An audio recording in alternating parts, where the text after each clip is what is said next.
ولایت بلخ و به خصوص شهر مزار شریف یکی از شهرهایی است که از قدامت بسیار زیاد برخوردار است و از این دیار شعرا و نویسندگان و اندیشمندان زیادی سر برافراشتند و خدمات ارزشمندی را به جامعه بشری ارائه کردند. شهر مزار شریف مهد علم و دانش است و فرهنگ کتاب و کتابخوانی در این دیار نهادینه شده است.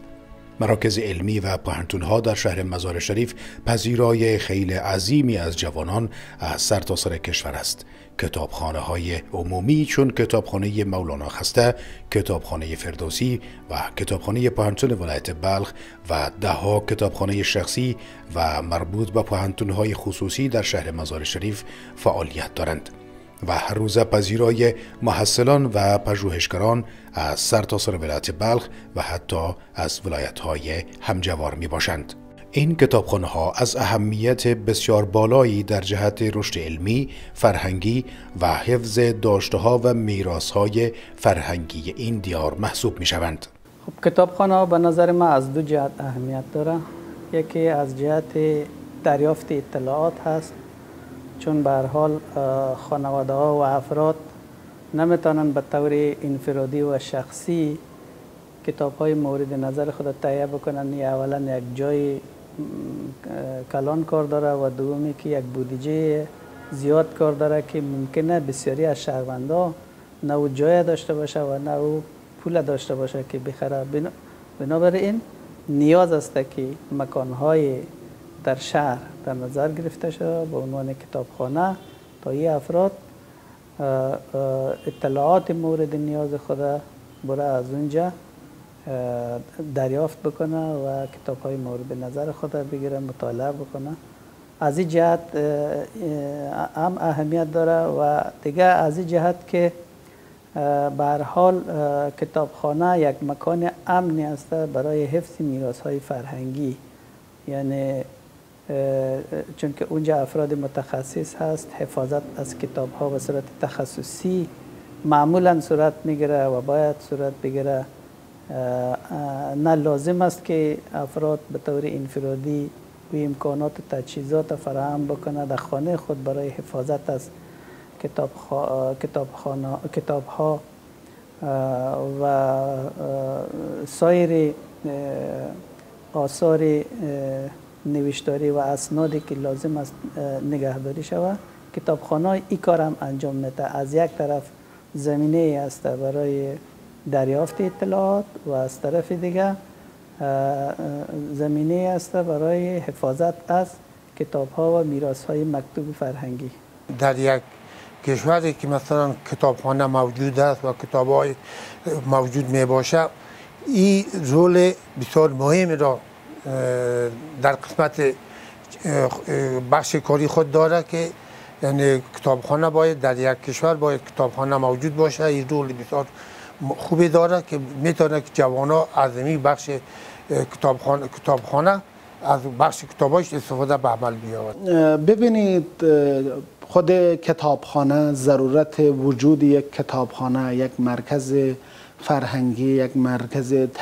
تربیتی، یک مرکز آموزشی از نیازهای اساسی و از نیازهای بسیار زیربنایی و بنیادین یک جامعه است. رشد جامعه، پیشرفت و شکوفایی یک جامعه بستگی به میزان اون جامعه، میزان استفاده اون جامعه از کتابخانه، از تلاش فرهنگی، فعالیت‌های فرهنگی و رجوع و علاقمندیشان به این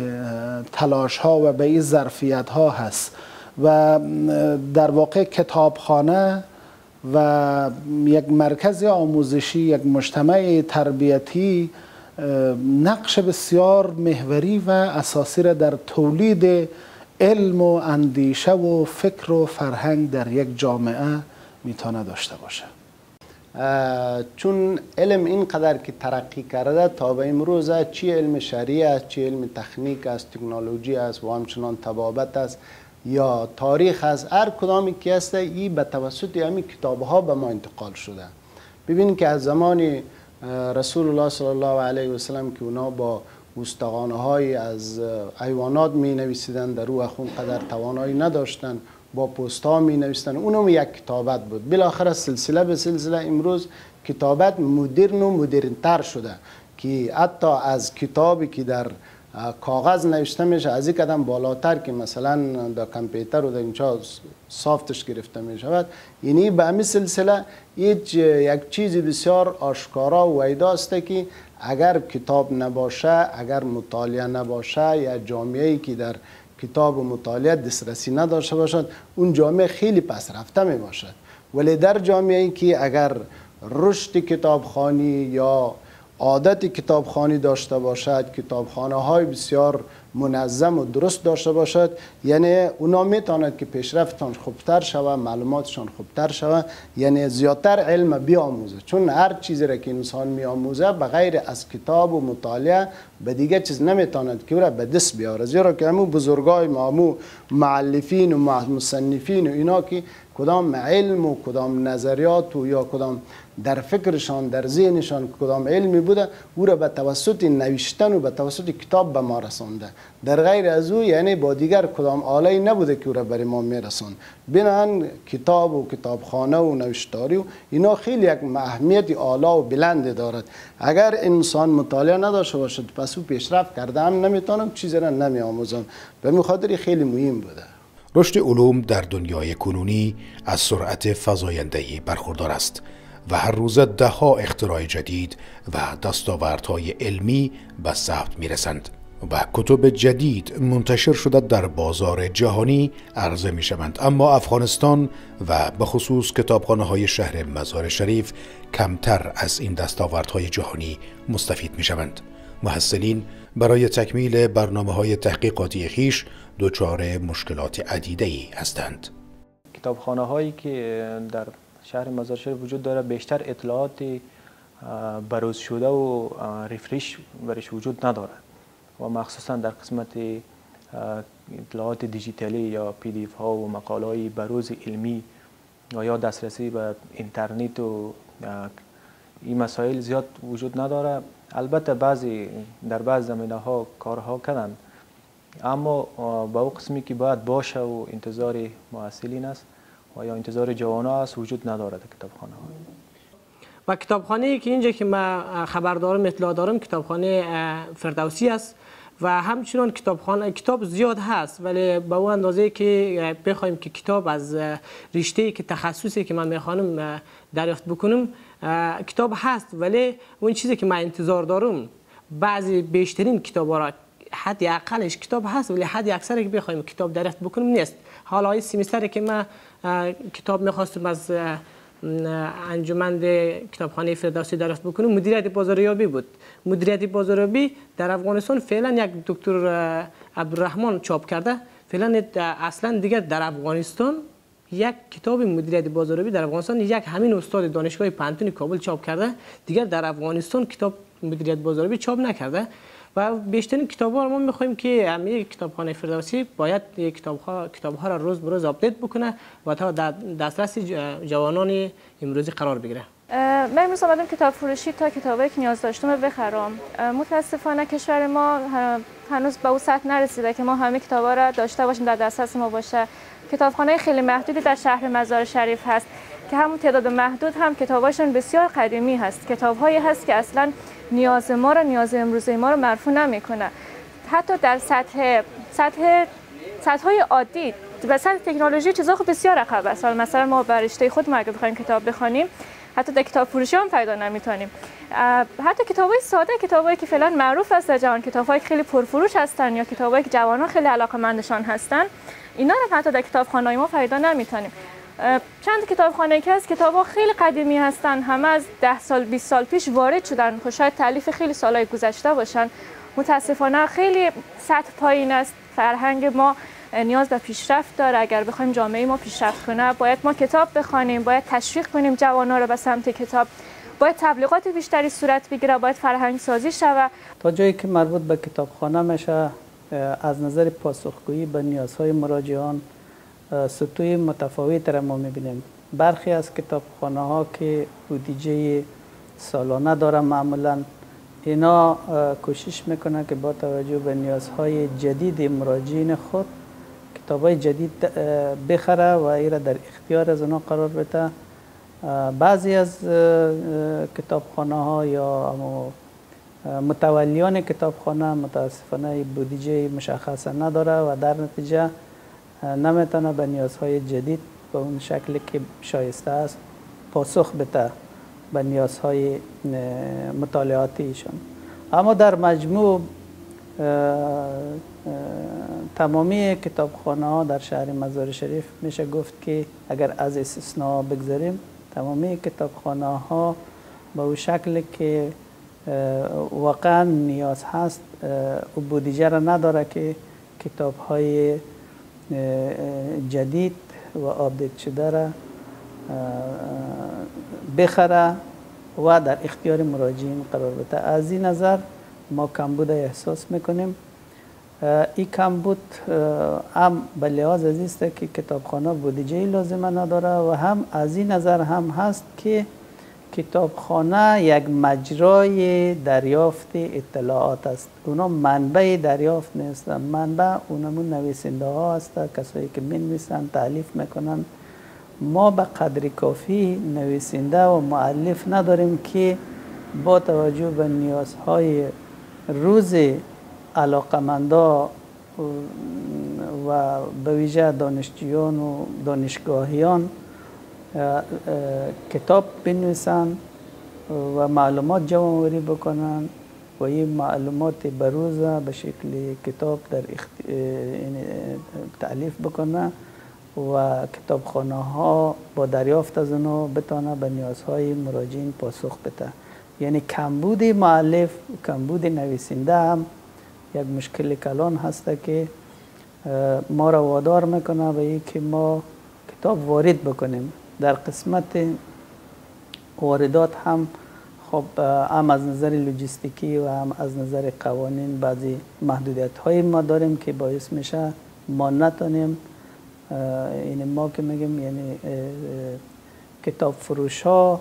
در کنار کتابخانه نتونه که به نیازهای مراجعین به شکل شایسته پاسخ بده. یک تن از مسئولین یکی از کتاب فروشی های شهر مزار شریف میگوید که هر نوع کتاب را که مراجعین تقاضا کنند ما در کتاب فروشی خود داریم و متناسب به تقاضای بازار می توانیم از کشورهای همسایه وارد کنیم. او میگوید در این کتاب فروشی بین 10 تا 30 هزار افغانی هر کتاب قیمت دارد. یک تعداد که تنها کتابخانه هستند که اونا کتاب دارن فروش نمیکنن، ولی ما کتاب فروشی ما هر نوع کتابی را که مشتریات تقاضا کنن ما را نگه در کابل یا در ایران پیدا شد مثلا طلب میکنیم و میاریم و تا اینکه نیاز مشتری را رفع بسازیم. انشالله هر کتابی که جوانا بخواین در کتاب فروشی سعادت میتونن پیدا کنن و ما روز به روز کتاب‌های جدید از بخش داستان، بخش انگیزشی، فلسفی، یک کتاب‌های بخش دینی میاریم و فعلا هم در جریان است یک تعداد لیست داریم که از کابل و ایران طلب کردیم یک تعداد کتاب‌های جدید انشالله در زودترین فرصت میاد کتاب فروشی. ما بالاترین کتابی که قیمتش تا 30,000 افغانی است، پایین ترینش هم شد تا 10 افغانی و 20 افغانی هم کتاب داریم در کتاب فروشی ما. اما محصلان و پژوهشگران میگویند که خریداری کتب با قیمت‌های بالا برای آنها مقدور نیست و باید دولت در جهت تأمین نیازمندی‌های کتابخانه‌های عمومی شهر مزار شریف تلاش کند. خود ما به عنوان محصل 15 کامپیوتر ساینس هستم، چون کتاب‌های منبعی که بر ما معرفی میکنه کلا منبع‌های خارجی است و هر کتاب از اینا حدوداً 1000 یا 2000 صفحه است. اگر ما اینا را بخریم تقریبا هر کدامشون مبلغ 5000 6000 افغانی بر ما تمام میشه که ما مجبور هستیم میریم از دیگه جایا پی دی اف استفاده میکنیم. اما در مثلا در کتابخانه ها هیچ وقت ما نتونستیم که از پی دی اف استفاده کنیم. از کتاب های الکترونیکی اصلا وجود نداره، کامپیوتر نیست که ما استفاده کنیم. علل خصوص از گذشته ما فعلا در دهه زندگی میکنیم که مردم برای اینترنت ضرورت داره. زندگی بدون اینترنت بسیار سخت است و متاسفانه که ما به این چیزا هیچ دسترسی نداریم و یک مشکل بسیار بزرگ است. اگر مثلا کتابخانه باشه قطعا جوانان بیشتری میان کتاب بخوانن، چون کتاب فروشی شاید هر کسی هزینه کتاب نداشته باشه. اگر کتابخانه باشه مردم میتونن واقعا کتاب بیشتر بخوانن و استفاده بیشتری داشته باشن. ما خواهشمندیم از کسانی که صدای ما رو میشنون یا در این زمینه کاری ازشان میآید به این مسئله توجه جدی بکنن، کتابخانه ایجاد بکنن، کتابخانه در سطوح مختلف در مناطق مختلف شهر ما برگزار بکنن، یعنی داشته باشیم و کتاب‌های بروز داشته باشیم. ما برای پیشرفت تنها راه حلی که ما بتونیم کشور ما رو پیشرفت بدیم مطالعه و کتاب خواندن و بالا بردن سواد و آگاهی مردم ماست. خصوص وقتی هر کسی یک کتابخانه را میسازه یا هم شروع به کار در یک کتابخانه میکنه، این حق مسلم هر شاگرد است و حق مسلم خود همون کسی است که در کتابخانه کار میکنه. باید چیزهای اپدیت شده، باید چیزهایی که روزمره ما با او سر و کار داریم را مردم بدانه، چون کتابخانه جایی است که ما از اینجا علم میآموزیم. پس باید ما علم را مطابق با امروزی که ما در قرار داریم بیاموزیم. یعنی فرض مثال ما امروز در قرن 21 هستیم، در قرن 21 امروز حوادث خیلی بزرگی روبرو میشه. مثلا خیلی کشورهایی است که امروز تونسته حتی موشک‌های را از کشوری به کشوری دیگه انتقال بده. پس به همین خاطر یگانه خواهش و یگانه خواهش که ما از دولت خود از کتابخانه ها داریم، خواه در بخش خصوصی است خواه در بخش دولتی است، که باید مکمل کتاب‌هایی که امروزه به یک شاگرد ضرورت است تا بتونه علم خود را بالا ببره را باید در دسترس داشته باشه، اپدیت های جدیدش باشه. درست است ما مثلا کتاب داریم در بخش طبابت، شاید طبابت در حدود 10 سال قبل باشه، ولی امروز طبابت به حد پیشرفت شده که امروز میتونن مغز یک انسان را به انسان دیگه وابسته بسازن. به همین خاطر ما به کتاب ها ضرورت داریم تا اینکه بخش طبابت، بخش کیمستری و کیمیا، بخش لیتریچر یا ادبیات و حتی بخش‌های فرهنگی خود را بالا ببریم. امروز بتونیم با مسابقه کشورهای خیلی بزرگ فرهنگ بالا داشته باشیم، با مسابقه خیلی کشورهای بزرگی چون امریکا اسلحه‌های خیلی پیشرفته داشته باشیم و تمام این کارها توسط کتابخانه، توسط علم و توسط معلوماتی که ما راجع به یک علم و راجع به یک بخش به دست میاریم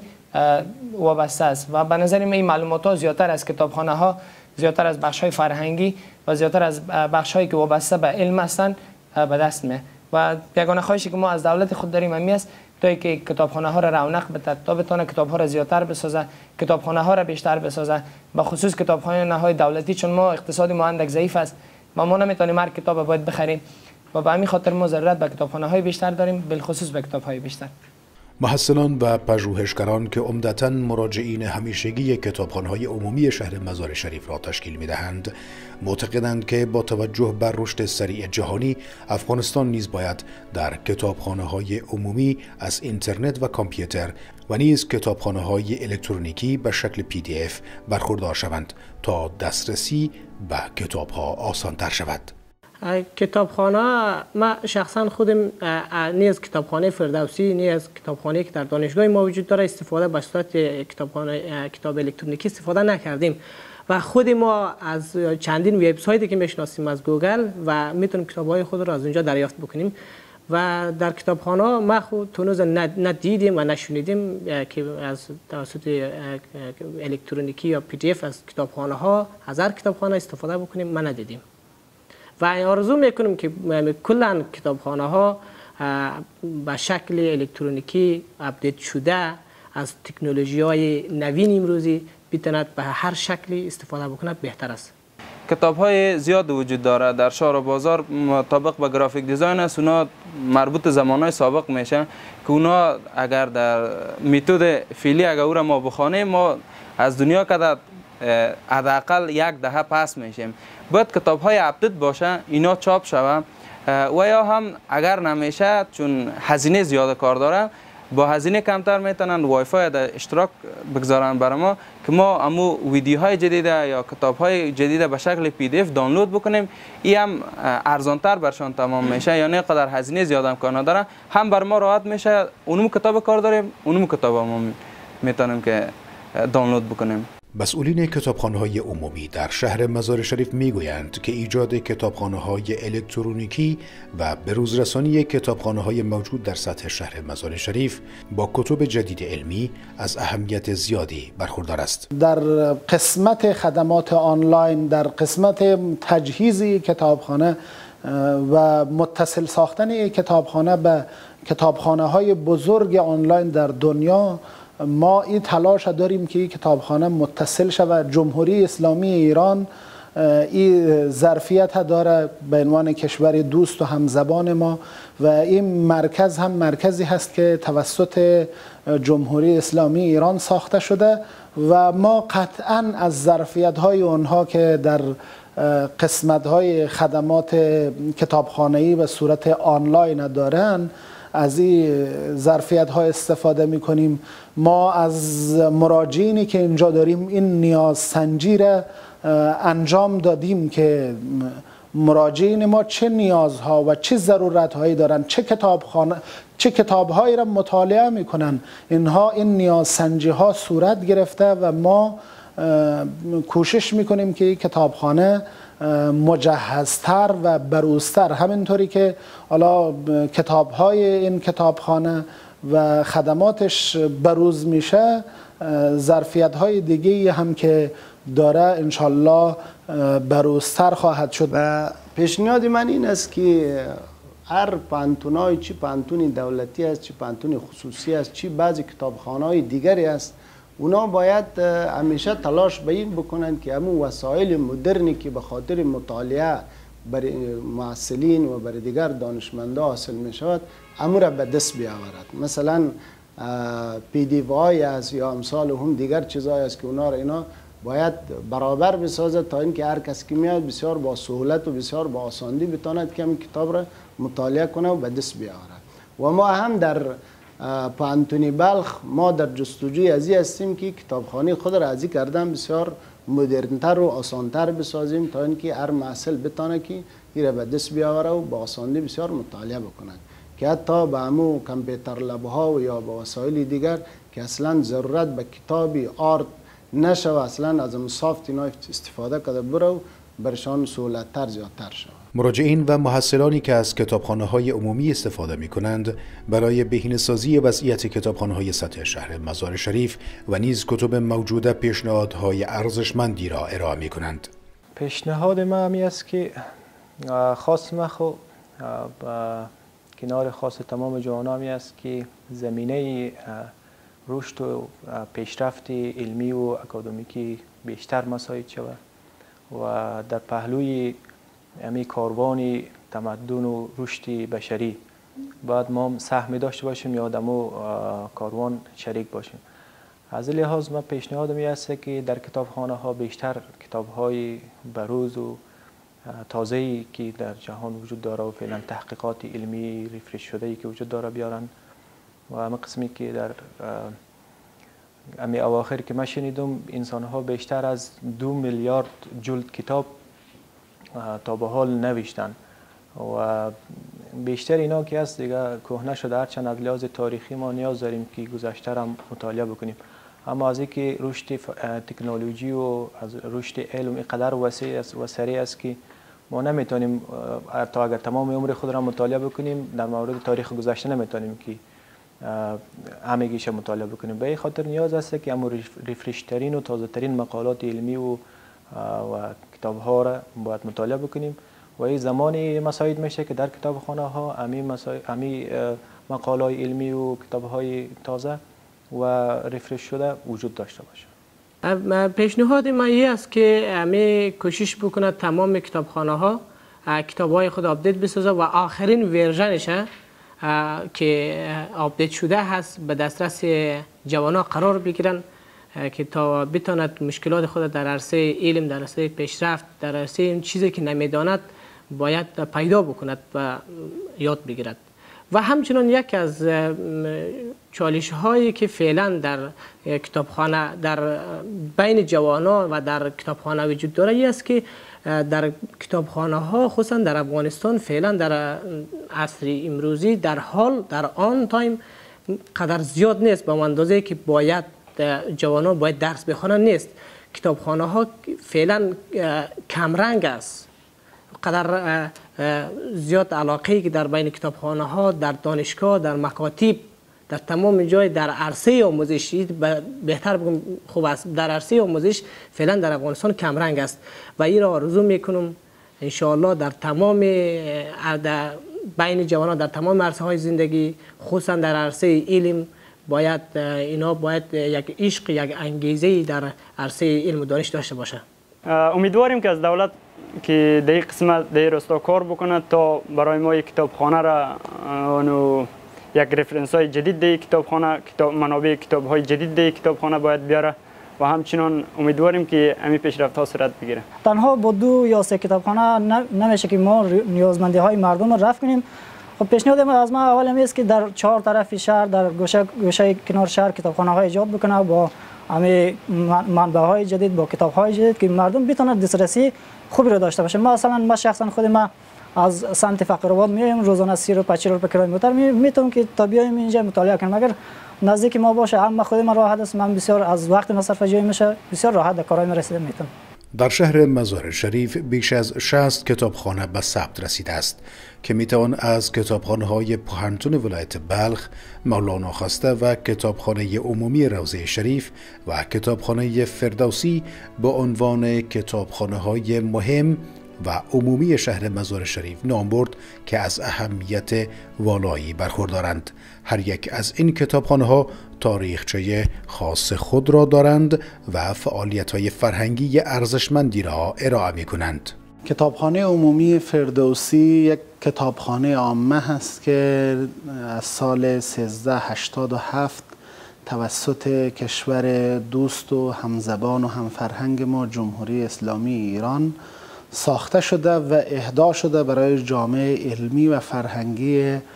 افغانستان و از سال 1387 تا کنون این کتابخانه به خدمات و ارائه خدماتش برای مراجعه کنندگان و علاقمندان دانش و معرفت و کتاب داره ادامه میده و در کنار این فعالیت های پیوسته فرهنگی هم داره که به صورت مداوم در این کتابخانه و مرکز فرهنگی برگزار میشه.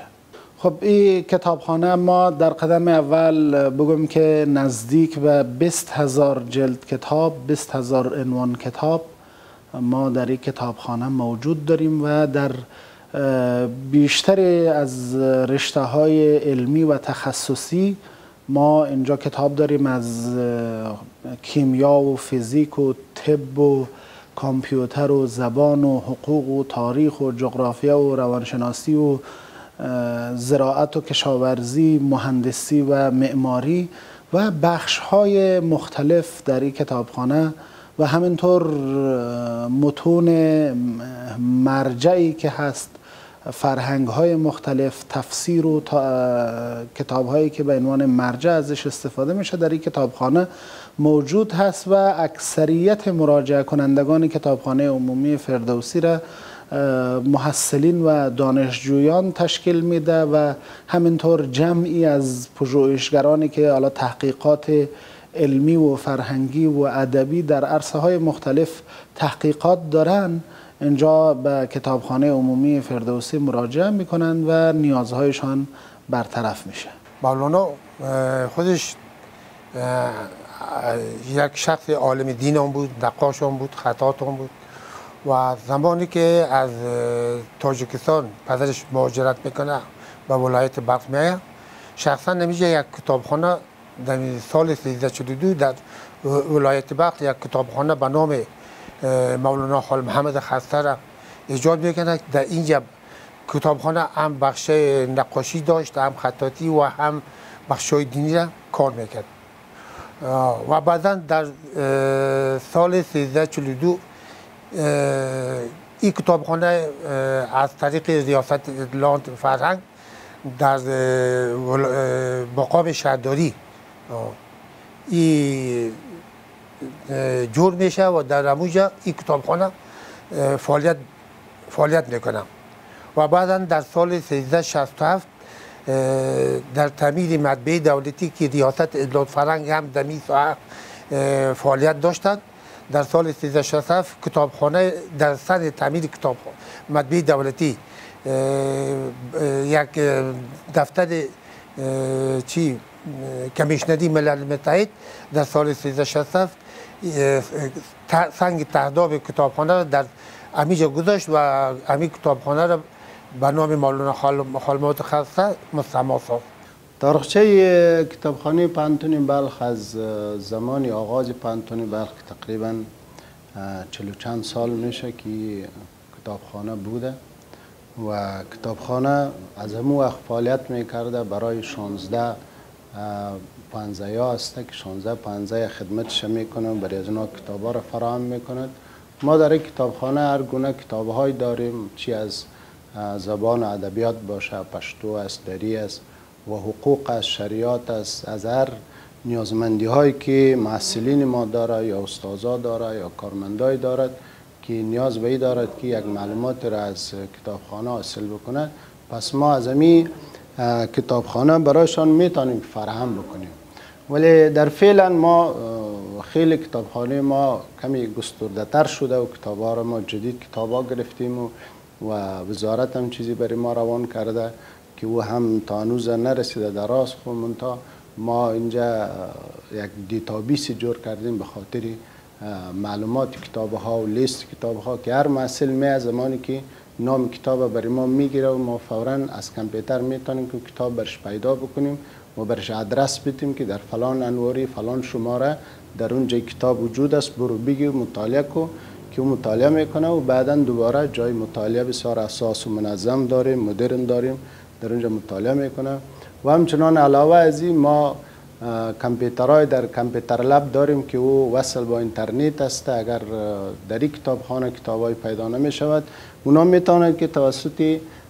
همین کامپیوترها از اینترنت چیزی معلومات را حاصل بکنه و بگیره. کتابای پی دی اف است یا دیگر کتاب هست، میتونه که اونا دسترسی پیدا کنه و امو کدام ضروراتی که دارد امو ضرورات خود را برآورده بسازه. و علاوه از این ما در تلاش ازی هستیم که از این کرده هم کتابخانه ما مدرن‌تر شود. ما به وزارت پیشنهاد تعمیر جدیدی از کتابخانه کردیم که کتابخانه معیاری باشه و را هم در پانتون جدید در اونجا ما پیشنهاد کردیم. انشالله اگر منظور شد باز یک کتابخانه بسیار گسترده و کلان انشالله در اونجا ساخته می شود. خدمات ما در بسته همه پانتونا می شود و همچنان ما به همراه دیگر کتابخانه هایی که در خود ولایت بلخ پانتونای خصوصی هستند به همراه از اونا ما یک تفاهم نامه هایی داریم. اگر ضرورات پیدا شود ما میتونیم که از اونها کمک بریم، اونا همچنان محصلینشان روان میکنه کدام کمک و چیزی اگر کار باشد باز به همراه از اونها ما کمک میکنیم و در مورد معلومات و مطالعه و چیزا به همراهشان کمک کرده میتونیم. کارات تخصیص داده شده، یعنی کتابخانه را از این مبارکه عالی جور کردن و همچنان خرد بودک بسیار در 20 سال توجه کسی نکرده بود. بعد از آن یعنی می کتابخانه را میزای الماریایش، فرشش، رنگمالیش، دروازه و شیشهایش و حتی کتاب دما از طرف امارت اسلامی افغانستان عزیز به وزیر صاحب امور داخله جلال المآب، خلیفه صاحب بزرگوار سراج الدین حقانی همچنان که ما کتاب وعده کردن و این به حکم فرمان خود وزیر صاحب امور داخله کتابخانه کلان شده و جار شده. این کتابخانه ها علیرغم اینکه با مشکلات و چالش های متعددی چون بروز نبودن کتاب ها مواجه هستند، اما آثار و گنجینه های میراث فرهنگی قرون گذشته را در خود جای دادند. این بخش با بنای بخش سالنامه هاست که در سال 1342 سال 40 و سالنامه های سال 1335 34 32 می باشد و این گنجینه هایی است که ما در اینجا پیش خود داریم و همچون کتاب های جدیدی که ما جوانا می خواهیم فعلا ما به اون اندازه به دسترس خود نداریم. بعضی از محصلان از اینکه می توانند کتب جدیدی را متناسب با دروس پنجه هایشان از کتابخانه پانتون ولایت بلخ به دست آورند خوشحال هستند. و امروز طبق پلانی که استاد برای ما داده یا هم طبق سمیناری که استاد برای ما داده گفته که ما باید یک زرک معلومات درباره ادبیات داشته باشم و خوشبختانه ما خیلی خرسند هستیم که امروز تونستم در کتابخانه خود پانتون زبان و در کتابخانه خود پانتون بلخ بتونم امو ریفرنس یا سمیناری که استاد برای ما داده طبق امو سمینار ما اینجا کتاب پیدا کردم و خوشبختانه امروز هم تونستم یک کتابی را ادبیات که در بخش ادبیات گفته شده را پیدا کردم و واقعا خیلی مطالب جالب، خیلی مطالب اپدیت شده که امروز با زمانه های فعلی و همچنان با سالهای اخیر سر میخوره و خیلی خوشبخت هم هستیم که ما امروز میتونیم حتی اپدیت های آخرین سیستم ادبیات و بخش های دیگری یا بخش ناول است یا بخش قصه ها است و همچنان بخش های کیمستری و کیمیا است، بخش های بیولوژی است. در تمام بخش ما اینجا خوشبختانه کتاب های خود داریم و اگر بخش طبابت باشه، بخش اجتماعی باشه و یا هم بخش های اکادمیک یا بخش های علمی باشه، بخش های تدریسی باشه، در تمام بخش ها ما امروز خیلی کتاب های خارق العاده و عالی را در پوانتون بلخ بخصوص در کتابخانه پوانتون بلخ داریم و امروز ما خیلی خرسند هستیم که میتونیم خیلی از کتاب‌های خوبی را در اینجا پیدا بکنیم. ما زیاد کتابخانه را رفتیم و دیدیم به کتاب‌های دسترسی نداشتیم که استاد ما به ما مرجع داده بود و همچنان به کتاب‌های اینجا دسترسی داریم که آنها مکملا آپدیت هستند و فرض می‌کنیم سال 2024 است و مرجعی که ما نیاز داریم